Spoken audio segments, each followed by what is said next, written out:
নোংরা রক্তাক্ত শয্যায় হচ্ছে অপারেশন, উন্নত চিকিৎসার নামে সরকারি হাসপাতালের রোগী ভাগিয়ে এনে প্রতারণা। রাজধানীতে কয়েকটি বেসরকারি হাসপাতালে অভিযান। দেশে নতুন নতুন কৌশলে বাড়ছে মাদক পাচার। করোনাকালে কাজ হারিয়ে কারবারে জড়াচ্ছেন অনেকে, সতর্ক আইন শৃঙ্খলা রক্ষা বাহিনী। আন্তর্জাতিক বাজারে বুকিং রেট বাড়ায় একদিনে 3 বার উঠছে ভোজ্য তেলের দাম। মন প্রতি 250 টাকা বাড়তি। সরবরাহ কমে যাওয়ার কারণ বলছেন ব্যবসায়ীরা। ফ্রান্সের ইসলাম বিদ্বেষী কর্মকাণ্ডের বিরোধিতায় মুসলিম বিশ্বে বিক্ষোভ অব্যাহত। শার্লি এবদোয় ব্যঙ্গাত্মক ছবির তীব্র বিরোধিতায় এরদোয়ান। এবং করোনার দ্বিতীয় সংক্রমণ ঠেকাতে আবারও লকডাউনের পথে ইউরোপ। ফ্রান্সে 4 সপ্তাহের জন্য চলাচলে বিধিনিষেধ। জার্মানিতেও বন্ধ থাকবে রেস্তোরাঁ, বিনোদন কেন্দ্র।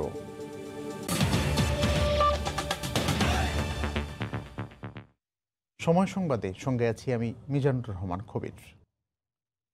পরিষ্কার পরিচ্ছন্নতার লেশ মাত্র নেই। প্রথম দেখায় মনে হবে ময়লা ফেলার স্থান। এমন চিত্র রাজধানীর বেসরকারি হাসপাতালের অপারেশন থিয়েটারে। চরম নোংরা রক্তাক্ত বেডেই হয় অস্ত্রোপচার। গতরাতে মোহাম্মদপুর ও শ্যামলীর কয়েকটি হাসপাতালে র্যাব ও স্বাস্থ্য অধিদপ্তরের যৌথ অভিযানে বেরিয়ে আসে এমন অনিয়ম ও প্রতারণার চিত্র। সর্বত্র রক্তের ছড়াছড়ি, কোথাও পুরনো কালচে রক্তের দাগ, কোথাও তাজা রক্ত। ছড়িয়ে ছিটিয়ে আছে হ্যান্ড গ্লাভস সহ অস্ত্রোপচারের নানা সরঞ্জাম। অপারেশন থিয়েটারের মতো স্পর্শকাতর কক্ষের এমন হাল দেখে চোখ কপালে উঠবে যে কারো। বুধবার গভীর রাতে রাজধানীর মোহাম্মদপুর ও শ্যামলের কয়েকটি হাসপাতালে একযোগে অভিযান চালায় র্যাব ও স্বাস্থ্য অধিদপ্তর। অভিযানে বেরিয়ে আসে চিকিৎসার নামে প্রতারণা, বাণিজ্য ও অনিয়মের নানা চিত্র। চিকিৎসক না হয়েও রোগী দেখা, নোংরা অস্বাস্থ্যকর পরিবেশ সহ রোগীর সাথে প্রতারণার দায়ে মোহাম্মদপুরের মক্কা মদিনা জেনারেল হাসপাতাল, শ্যামলের নূরজাহান অর্থোপেডিক অ্যান্ড জেনারেল হাসপাতাল ও ক্রিসেন্ট হাসপাতালের মোট 6 জনকে বিভিন্ন মেয়াদে কারাদণ্ড প্রদান করা হয়। এছাড়া মক্কা মদিনা ও নূরজাহান হাসপাতাল সিলগালা করে দেয় ভ্রাম্যমাণ আদালত। অপারেশন থিয়েটার সম্পূর্ণ অপরিষ্কার এবং স্বাস্থ্যসম্মত না।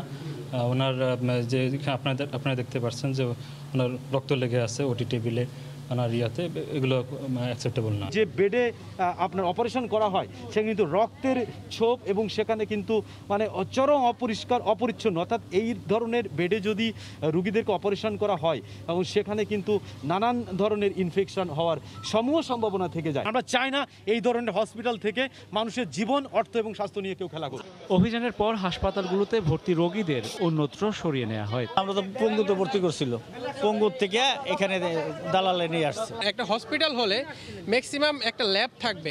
এই হসপিটালে কোনো ল্যাব তো নাই, ওইরকম অভিজ্ঞ কোনো ডক্টরও নাই। চিকিৎসার নামে বাণিজ্য কিংবা প্রতারণা বন্ধে অভিযান চলমান থাকবে বলেও জানায় র্যাব। রাশেদ বাপ্পি, সময় সংবাদ, ঢাকা। স্ট্রোক একটি স্নায়ুজনিত রোগ হলেও বেশিরভাগ মানুষেরই ধারণা এটি হৃদরোগ, যে কারণে কেউ স্ট্রোক করার পরপরই তাকে প্রথমেই নিয়ে যাওয়া হয় কোনো হৃদরোগ চিকিৎসক বা হৃদরোগের হাসপাতালে। এতে চিকিৎসা শুরু করতে দেরি হয়, যে কারণে রোগীর মৃত্যু ঘটে কিংবা দীর্ঘমেয়াদে পঙ্গুত্বের দিকে ঠেলে দেয়। রিপোর্ট মুজাহিদ শুভর।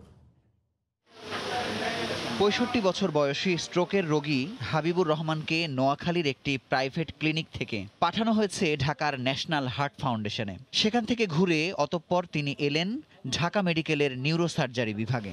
অথচ স্ট্রোকের রোগী সম্পূর্ণ সুস্থ হবেন কিনা সেটি অনেকাংশেই নির্ভর করে আক্রান্ত হবার 4 ঘন্টার মধ্যে চিকিৎসা শুরু হলো কিনা। আমরা যত দেরি করব তত ব্রেন ড্যামেজ হইতে থাকবে। এই ড্যামেজটা যদি কয়েক ঘন্টা পরে আসে, যেটাকে আমরা গোল্ডেন আওয়ার বলি, এর ভিতরে আসলে রোগীটা বেঁচে থাকবে বা ভালো হইতে পারে। কিন্তু এর পরে আসলে massive part of the brain damage হয়। অনেকে হয়তো মারাও যান, বা যারা বেঁচে থাকেন তারা হয়তো পার্মানেন্ট একটা ডিসএবিলিটি নিয়ে থাকে। স্ট্রোককে ভুল করে হার্টের রোগ ভেবে বেশিরভাগ রোগী ছোটেন হৃদরোগের হাসপাতাল বা চিকিৎসকের কাছে। এক্ষেত্রে চিকিৎসকদের মধ্যেও সচেতনতার অভাব রয়েছে কোথাও কোথাও। হঠাৎ করে তীব্র বুক ব্যথা অথবা বুকের ভিতরে একটি চাপ অনুভব করা অথবা শ্বাস নিতে কষ্ট হওয়া অথবা বুক ধরফর করা, এটি হচ্ছে হার্ট অ্যাটাকের লক্ষণ। শুধুমাত্র সেই ক্ষেত্রে কোনো হৃদরোগ বিশেষজ্ঞের শরণাপন্ন হতে হবে। সিভিয়ার হেডেক হচ্ছে, বমি হচ্ছে, আমার এক হাত দুর্বল হয়ে গেছে, এক পাশ দুর্বল হয়ে গেছে, এক হাত এক পা দুর্বল হয়ে গেছে, আমি হঠাৎ করে অন্ধ হয়ে গেছি, আমার কথা বাঁচতেছে, এই জিনিসগুলো দেখলে আমি মনে করব স্ট্রোক হয়েছে।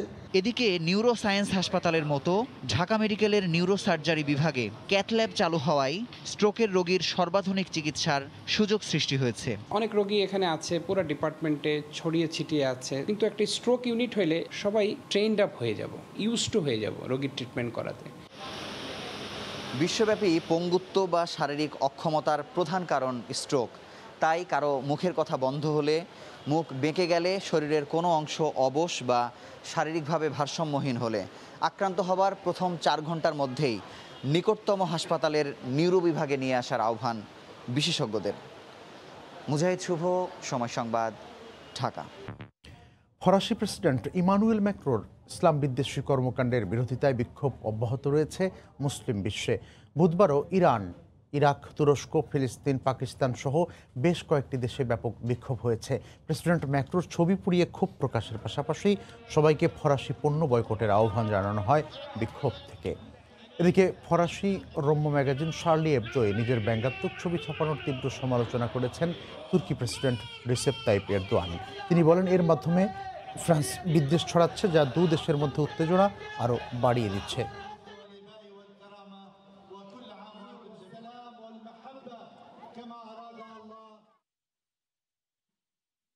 Bu tür ahlaksız yayınlara ne yaptığını görmek ama aynı mecranın করোনার দ্বিতীয় সংক্রমণ সামাল দিতে আবার লকডাউনের পথ বেছে নিল ইউরোপের 2 দেশ। ফ্রান্স জুড়ে লকডাউন ঘোষণা করা হয়েছে।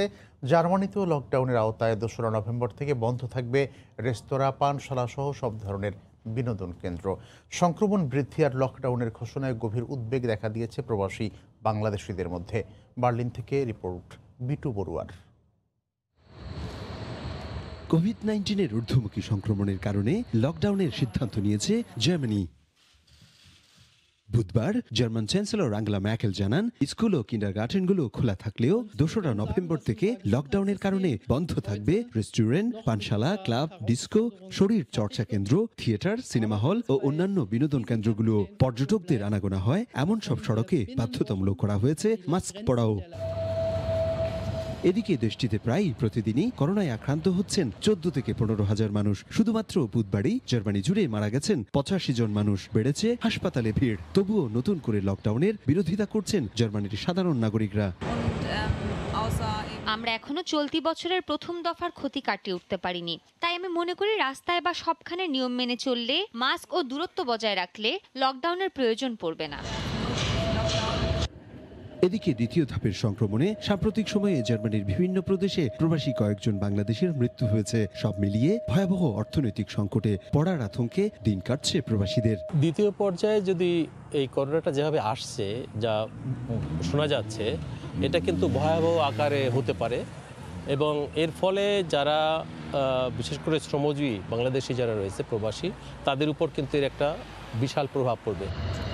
করোনার প্রথম ধাপের লকডাউনের ধাক্কা এখনও কাটিয়ে উঠতে পারেনি জার্মান প্রশাসন। সেখানে দ্বিতীয় ধাপের লকডাউন আসলে ভয়াবহ বিপর্যয়ের আশঙ্কা করছেন সংশ্লিষ্ট সকলে। জার্মানির বার্লিন থেকে বিটু বড়ুয়া, সময় সংবাদ। কাঁঠালবাড়ি শিমুলিয়া নৌরুটে ফেরি চলাচল ব্যাহত হওয়ায় পাটুরিয়া দৌলতদিয়া রুটে বেড়েছে যানবাহনের দীর্ঘ সারি। এই মুহূর্তে মানিকগঞ্জের পাটুরিয়া ঘাট এলাকাতে আছেন সহকর্মী ইউসুফ আলী। বিস্তারিত জানতে আমরা সরাসরি তার কাছে যাচ্ছি। ইউসুফ, এই মুহূর্তে কোভিড আপনাকে যদি পাটুরিয়া দৌলতদিয়ার কথা বলি, সেক্ষেত্রে দীর্ঘদিনের কিন্তু আসলে শিমুলিয়া কাঁঠালবাড়ি বন্ধ থাকার কারণে কিন্তু এই পাটুরিয়া দৌলতদিয়ার দীর্ঘ যানজটের সৃষ্টি হচ্ছে।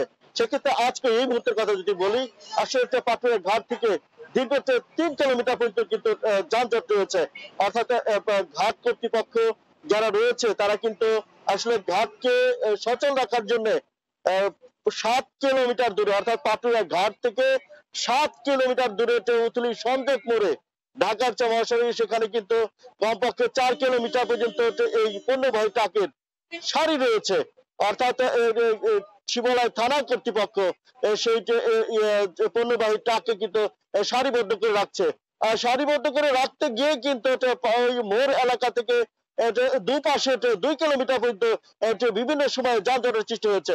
আমি ভোর 6টা থেকে আসলে 7:30, 8টা, 9টা পর্যন্ত দেখছি তো সেখানে যানজট লেগে আছে। অন্যদিকে পাটুরিয়া দৌলতদিয়া রোডে এই মুহূর্তে কিন্তু পাটুরিয়া ঘাট এলাকায় আসলে সহস্রাধিক যানবাহন পারের অপেক্ষায় রয়েছে। আসলে দুর্ভোগ যেটা রয়েছে, সবচেয়ে বড় দুর্ভোগ রয়েছে আসলে এই পাটুরিয়া দৌলতদিয়ার যে পণ্যবাহী ট্রাক রয়েছে, সেই ট্রাকের যারা শ্রমিক রয়েছে, ব্যবসায়ী রয়েছে, তাদের আসলে বেশি ভোগান্তিতে তারা পড়ছে। তারা 2 দিন, 3 দিন, 4 দিন ধরে এই ঘাট অপেক্ষা করে ঘাট পার হচ্ছে। তো অন্যদিকে কিন্তু পাটুরিয়া দৌলতদিয়া আজকের যে অবস্থার সৃষ্টি হয়েছে, এই মুহূর্তে কিন্তু পাটুরিয়া দৌলতদিয়া রোডের পাটুরিয়া ঘাটে 5 নং ঘাট সম্পূর্ণ বন্ধ রয়েছে। অর্থাৎ মুখ যে ঘাটের যে মুখ রয়েছে, মুখেটি কিন্তু আসলে সমস্যা দেখা দিয়ে কিন্তু এই সমস্যাটার সৃষ্টি হয়েছে। এখন কিন্তু ভিআইডব্লিউটিসি কর্তৃপক্ষের মেইন বিভাগ কিন্তু সেটা মেরামত করছে। অন্যদিকে পাটুরিয়া দৌলতদিয়া রুটের যে আসলে 21টি ফেরি রয়েছে, তার মধ্যে মাত্র 17টি ফেরি চলাচল করছে, 4টি বিকল হয়ে রয়েছে। এই ছিল আমার কাছে খুবই পাটুরিয়া ঘাট থেকে সর্বশেষ অবস্থা। মানিকগঞ্জের পাটুরিয়া ঘাট থেকে জানাচ্ছিলেন ইউসুফ আলী ফেরি এবং যানবাহন চলাচল পরিস্থিতি। আন্তর্জাতিক বাজারে বুকিং রেট বেড়ে যাওয়ার পাশাপাশি মিল থেকে সরবরাহ কমে যাওয়ায় অস্থির হয়ে উঠেছে দেশের ভোজ্য তেলের বাজার। গত এক সপ্তাহে সব ধরনের তেলের মন প্রতি দাম বেড়েছে 200 থেকে 250 টাকা পর্যন্ত। পাইকারি পর্যায়ে দিনে অন্তত 3 বার করে তেলের দাম বাড়ছে বলে দাবি ব্যবসায়ীদের। সাখাওয়াত টিপুর ক্যামেরায় রিপোর্ট কমলদের। দেশের সবচেয়ে বড় ভোগ্য পণ্যের পাইকারি বাজার খাতুনগঞ্জে বুধবার প্রতি মণ সয়াবিন বিক্রি হয়েছে 3650 টাকা দরে, অথচ গত সপ্তাহে দর ছিল 3400 টাকা। একইভাবে 3000 টাকার পাম অয়েল 3280 টাকা এবং 3200 টাকার সুপার সয়াবিন বিক্রি হচ্ছে 3430 টাকা দরে। আমরা জিজ্ঞেস করছি বাড়ার কারণ দেখুন আন্তর্জাতিক বাজারে মাল শর্ট এমনকি বুকিং বেশি। ব্যবসায়ীদের দাবি, মিল থেকে পর্যাপ্ত তেলের সরবরাহ না থাকায় দিনে 3 থেকে 4 বার করে দাম বাড়ছে। সোয়াবিন যেখানে উৎপাদন হয় ওখানে বন্যা হয়েছিল, যার কারণে বুকিং বাড়তি, দাবানলের কারণে বুকিং অনেক বাড়তি, কস্টিং বেশি। বেলাবার ডেলিভারি মিলগুলি দিতে পারতেছে না, সেই কারণেও বাজার বাড়তেছে। বর্তমানে মালয়েশিয়া এবং ইন্দোনেশিয়া থেকে তেল আসা অনেকটাই কমে গেছে। বাংলাদেশের ভোজ্য তেলের বাজার পুরোপুরি আমদানি নির্ভর। বিদেশ থেকে কাঁচামাল আমদানি শেষে মিলগুলিতে রিফাইন করা হয়, এরপর দেওয়া হয় বাজারে। তবে পাইকারি পর্যায়ের ব্যবসায়ীদের দাবি, বহির্বিশ্বে তেলের মূল ঘাটতি, যেই কারণে বুকিং রেট লাফিয়ে বাড়ছে। এক সপ্তাহে বুকিং রেট বেড়েছে 100 থেকে 120 মার্কিন ডলার। আমাদের বাংলাদেশের 4-5-6টা মিল আছে, তার মধ্যে 2-3টা মিলের মাল ডেলিভারি আছে, অন্যান্য মিলের মাল ডেলিভারি নাই, যার জন্য বর্তমান বাজারটা আরও ক্রাইসিস হয়ে গেছে। বছরে বাংলাদেশে 15 থেকে 18 লাখ মেট্রিক টন ভোজ্য তেলের চাহিদা রয়েছে। কমল দে, সময় সংবাদ, চট্টগ্রাম। খাগড়াছড়ির পাহাড়ে পাহাড়ে সবুজ সুস্বাদু ফল মালটায় ছেয়ে গেছে। নেড়া পাহাড়গুলোতে পরিকল্পিতভাবে বাণিজ্যিক বাড়ি মালটা এক চাষ করে সচ্ছলতা ফিরেছে চাষিদের। ফরমালিন মুক্ত হালকা টক মিষ্টি ফলের দামও কম। এবার লক্ষ্যমাত্রা অর্জিত হওয়ার কথা বলছে স্থানীয় কৃষি বিভাগ। খাগড়াছড়ি প্রতিনিধি জিতেন বড়ুয়ার পাঠানো তথ্য ছবি নিয়ে রিপোর্ট। খাগড়াছড়ির আম্রপালি আমের পর সবচেয়ে বেশি জনপ্রিয় মাল্টা ফল। অনুকূল আবহাওয়া ও মাটি উর্বর হওয়ায় পাহাড়ে দিন দিন বাড়ছে মাল্টা চাষ। সঠিক নির্দেশনা মেনে পরিচর্যা করলে ফলনও ভালো হয়। সেপ্টেম্বরের শেষ সময় থেকে মধ্য নভেম্বর পর্যন্ত পাহাড়ে উৎপাদিত এই মাল্টা বাজারে পাওয়া যাবে। বাণিজ্যিকভাবে মাল্টা বাগান করে ভাগ্য পাল্টাতে শুরু করেছে পাহাড়ের অনেক পরিবারের। মোটামুটি ভালো ইয়েতে আছি, ভালো ফল পাচ্ছি মালটাতে। আর এই সিজনে মোটামুটি আসছে, আমি বিক্রি করছি এবছর লাখের উপরে। অক্টোবর মাস পর্যন্ত থাকবে এই মালটাগুলো, আর এই মালটাগুলোর বাজারে চাহিদা অনেক। দেখতে সবুজ হলেও বাজারে মিলছে পরিপক্ক মালটা। বাইরের মালটার চেয়ে দামে কম ও সুমিষ্ট এবং ফরমালিন মুক্ত হয় ভিটামিন সি সমৃদ্ধ এই ফলের চাহিদাও ভালো। খাগড়াছড়ি মালটা 100 টাকা বিক্রি করি, 50 টাকা নিয়ে যায়, খেয়েও মজা পাই, ফরমালিন মুক্ত। বাজার আমরা যে মালটাটা পাই ওটার চাইতে পাহাড়ে উৎপাদিত যে মালটাটা, এটা মোটামুটি দামেও সস্তা, খেতেও সুস্বাদু। লেবু জাতীয় ফল থেকে এই বাড়ি মালটা উদ্ভাবন করা হয়েছে। 2008 সালে এটি রিলিজ করার পরে এখন পর্যন্ত আমাদের এই শুধু খাগড়াছড়িতে প্রায় 200-র মতন বাণিজ্যিক মালটার বাগান হয়েছে এবং আমাদের কৃষক ভাইয়েরা এটি চাষ করে ব্যাপকভাবে লাভবান হচ্ছে। কৃষি বিভাগ বলছে এবার আবহাওয়া অনুকূলে থাকায় ফলন ভালো হয়েছে।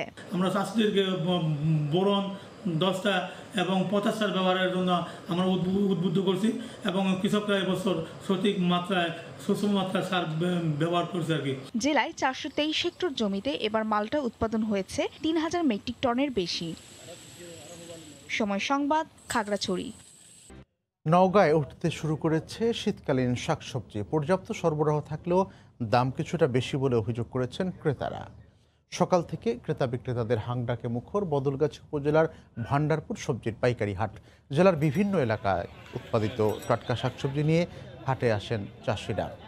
ফুলকপি, বাঁধাকপি, লাউ, সিম, বেগুন, মূলা সহ বেড়েছে শীতকালীন নানা সবজির সরবরাহ। তবে তুলনামূলক দাম কিছুটা বেশি বলে অভিযোগ করেছেন পাইকাররা। বিক্রেতারা বলছেন বন্যা ও বৃষ্টির কারণে সবজি ক্ষেত ক্ষতিগ্রস্ত হওয়ায় এর প্রভাব পড়েছে বাজারে। অন্যদিকে হাট কর্তৃপক্ষের দাবি মৌসুমের শুরুতে দাম কিছুটা বেশি হলেও সময়ের সঙ্গে সঙ্গে সহনশীল হবে সবজির বাজার।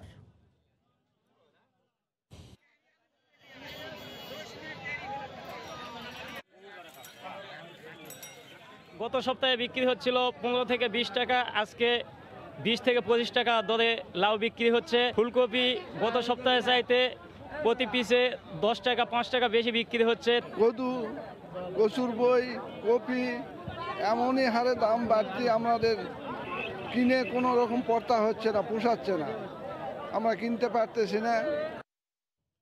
ডোনাল্ড ট্রাম্পের পর এবার মার্কিন নির্বাচনে নিজের ভোট দিলেন ডেমোক্র্যাট দলীয় প্রেসিডেন্ট প্রার্থী জো বাইডেন। স্থানীয় সময় বুধবার ডেলাওয়ার অঙ্গরাজ্যের স্ত্রী জিলকে নিয়ে ভোট দেন বাইডেন। পরে সাংবাদিকদের সঙ্গে আলাপকালে এই ডেমোক্র্যাট নেতা বর্ণবাদ ইস্যুতে প্রেসিডেন্টের কড়া সমালোচনা করেন। তার আগে এক সাক্ষাৎকারে করোনা ইস্যুতে ফের রিপাবলিকান ট্রাম্পকে এক হাত নেন বাইডেন। বলেন ট্রাম্প হাল ছেড়ে দিয়েছেন বলেই যুক্তরাষ্ট্রে কোভিড ভয়াবহ হয়ে ওঠে। এদিকে পেনসিলভেনিয়া অঙ্গরাজ্যের ফিলাডেলফিয়ায় আবারও পুলিশের গুলিতে এক কৃষ্ণাঙ্গ নিহতের ঘটনায় যে সহিংসতা দেখা দিয়েছে এর জন্য স্থানীয় ডেমোক্র্যাট দলীয় মেয়র জিম কেনেকে দায়ী করেছেন মার্কিন প্রেসিডেন্ট ডোনাল্ড ট্রাম্প। এছাড়া বুধবার এরিজোনায় সমাবেশে কথা বলেন ট্রাম্প।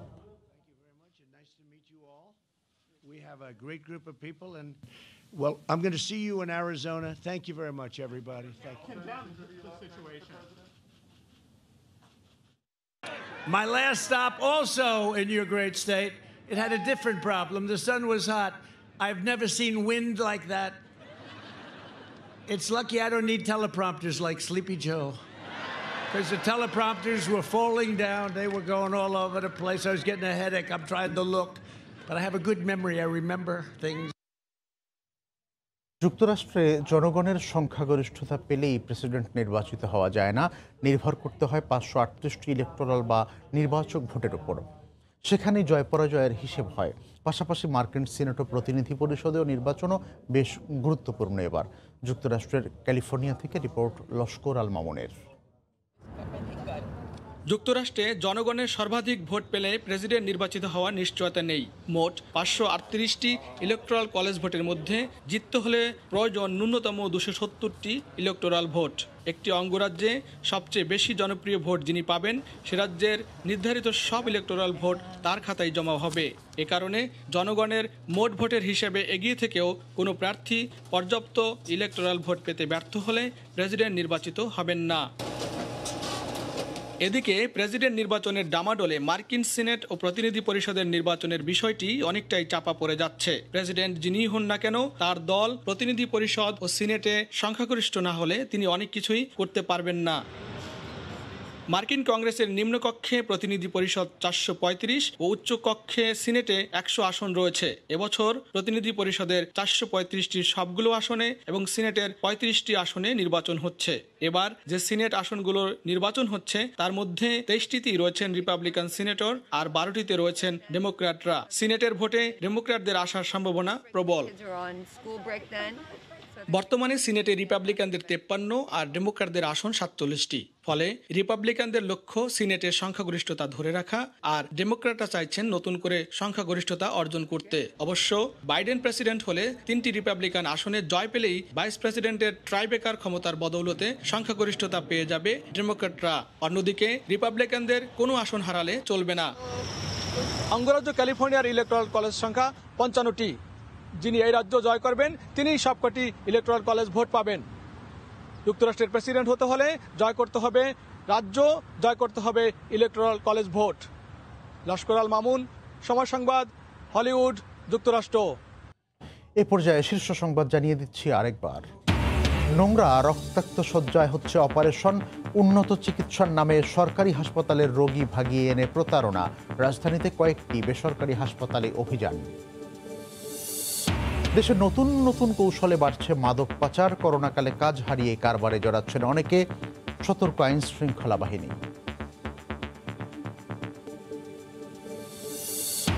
এবং ফ্রান্সের ইসলাম বিদ্বেষী কর্মকাণ্ডের বিরোধিতায় মুসলিম বিশ্বে বিক্ষোভ অব্যাহত। শার্লি এবদোয় ব্যঙ্গাত্মক ছবির তীব্র বিরোধিতায় এরদোয়ান। এই ছিল এখনকার মতো, সঙ্গে থাকুন সময়।